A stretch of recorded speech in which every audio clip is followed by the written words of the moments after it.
Remue ménage. Remue ménage.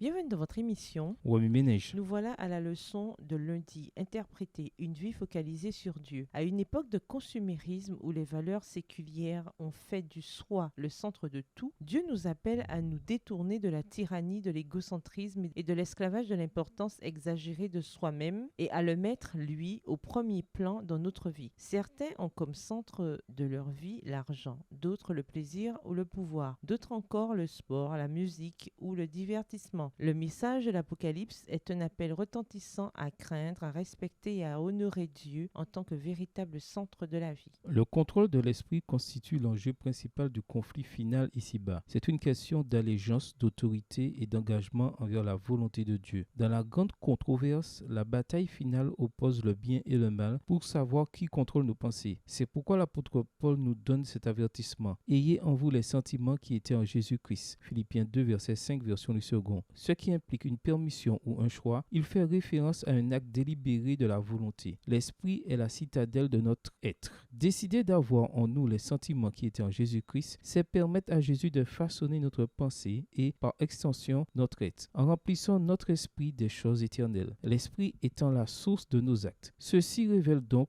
où en est notre processus de pensée. Craindre Dieu, c'est lui donner la première place dans notre vie. Il est facile dans ce sens de contrôler nos pensées, du moins si nous sommes conscients que c'est là une nécessité. À moins que nous ne fassions un effort conscient pour nous concentrer sur les bonnes choses, sur ce qui est là-haut et non sur ce qui est sur la terre, Colossiens 3, le verset 2, notre esprit déchu et pécheur, comme il est, tendra naturellement vers les choses basses, les choses viles du monde. Nous devons donc choisir intentionnellement et délibérément, par le don sacré du libre arbitre, de nous attarder sur les choses célestes, telles que Paul le recommande. Enfin, frères, portez votre attention sur tout ce qui est bon et digne de louange, sur tout ce qui est vrai, respectable, juste, pur, agréable et honorable. Philippiens 4, verset 8. Chose intéressante, une étude de l'expression « rendre gloire à Dieu » utilisée dans l'Ancien Testament montre que l'auteur cite cette expression souvent, mais pas toujours dans le contexte du jugement divin. Josué 7, le verset 19, 1 Samuel 6, le verset 5, Jérémie 13, les versets 15 et 16, Malachie 2, le verset 2, tout comme dans le message du premier ange, Apocalypse 14, le verset 7. Cette idée est aussi présente dans Apocalypse 19, les versets 1 et 2. Alléluia! Le salut, la gloire et la puissance sont à notre Dieu parce que ses jugements sont véritables et justes. Selon l'apôtre Paul, notre corps est un sanctuaire, la demeure de l'Esprit de Dieu, un temple rendu saint par sa présence. Les Écritures nous appellent sans embâche à glorifier Dieu dans tous les aspects de notre vie. Quand nous mettons Dieu au centre de notre vie, nous n'avons qu'un désir, lui rendre gloire, que ce soit par notre régime alimentaire, notre habillement, nos divertissements ou nos relations avec les autres. Nous glorifions Dieu lorsque nous révélons son caractère d'amour au monde par notre engagement à faire sa volonté. Ceci est encore plus important à la lumière du jugement de la terre à la fin des temps. Dans Romains 12, les versets 1 et 2, la version Louis II,